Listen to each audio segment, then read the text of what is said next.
ಸ್ನೇಹಿತರೆ ನಮಸ್ತೆ. ನಾಡು ನುಡಿ ಯೂಟ್ಯೂಬ್ ಚಾನಲ್ಗೆ ನಿಮಗೆಲ್ಲ ಸ್ವಾಗತ. ಸ್ನೇಹಿತರೆ, ಭಾರತೀಯ ರಿಸರ್ವ್ ಬ್ಯಾಂಕ್ ಈಗ 500 ರೂಪಾಯಿ ನೋಟುಗಳಿಗೆ ಸಂಬಂಧಪಟ್ಟಂತೆ ದೇಶಾದ್ಯಂತ ಹೊಸ ನಿಯಮವನ್ನು ಜಾರಿಗೆ ತಂದಿದೆ. ಭಾರತೀಯ ರಿಸರ್ವ್ ಬ್ಯಾಂಕಿನ ಈ ಹೊಸ ನಿಯಮ ಇದೇ ನವೆಂಬರ್ 1ನೇ ತಾರೀಕಿನಿಂದ ದೇಶಾದ್ಯಂತ ಜಾರಿಗೆ ಬರುತ್ತಿದೆ.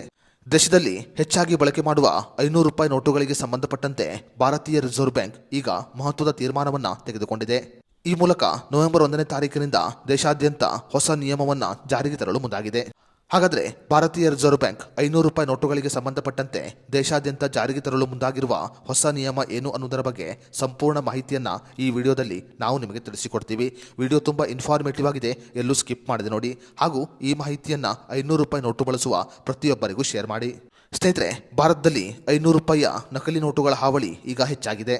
ನಕಲಿ ನೋಟುಗಳು ಹೆಚ್ಚಾಗಿರುವ ಕಾರಣ ಈಗ ಸುರಕ್ಷತಾ ಕ್ರಮವನ್ನು ತೆಗೆದುಕೊಂಡಿರುವ ಭಾರತೀಯ ರಿಸರ್ವ್ ಬ್ಯಾಂಕ್ ಈಗ 500 ರೂಪಾಯಿ ನೋಟಿನಲ್ಲಿ ಕೆಲವು ಬದಲಾವಣೆಯನ್ನು ಮಾಡಿದೆ. ಭಾರತೀಯ ರಿಸರ್ವ್ ಬ್ಯಾಂಕ್ ಹೊಸದಾಗಿ ಮುದ್ರಣ ಮಾಡುವ 500 ರೂಪಾಯಿ ನೋಟಿನಲ್ಲಿ ನಾವು ಕೆಲವು ಬದಲಾವಣೆಗಳನ್ನು ಕಾಣಬಹುದಾಗಿದೆ.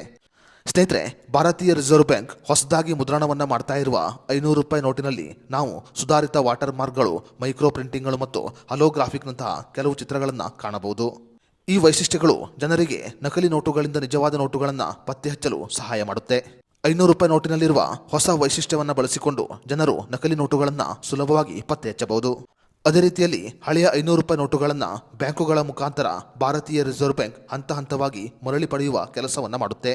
ಹಳೆಯ 500 ರೂಪಾಯಿ ನೋಟುಗಳಲ್ಲಿ ನಕಲಿ ನೋಟುಗಳ ಹಾವಳಿ ಹೆಚ್ಚಾಗಿದ್ದು, ಈ ಕಾರಣಗಳಿಂದ ನವೆಂಬರ್ 1ನೇ ತಾರೀಕಿನಿಂದ ಹೊಸ ನೋಟುಗಳು ಚಾಲ್ತಿಗೆ ಬರುವ ಸಾಧ್ಯತೆ ಇದೆ. ಹೊಸ ನೋಟುಗಳು ದೇಶದಲ್ಲಿ ಚಾಲ್ತಿಗೆ ಬಂದ ನಂತರ ಕೂಡ ಹಳೆಯ ನೋಟುಗಳು ಕೂಡ ಎಂದಿನಂತೆ ಚಲಾವಣೆಯಲ್ಲಿ ಇರುತ್ತೆ. 500 ರೂಪಾಯಿ ನೋಟುಗಳನ್ನು ರದ್ದು ಮಾಡಲಾಗಿಲ್ಲ, ಬದಲಾಗಿ ಅದರ ವೈಶಿಷ್ಟ್ಯವನ್ನು ಬದಲಾಯಿಸಲಾಗಿದೆ ಅಂತ ಭಾರತೀಯ ರಿಸರ್ವ್ ಬ್ಯಾಂಕ್ ಈಗ ಸ್ಪಷ್ಟಪಡಿಸಿದೆ.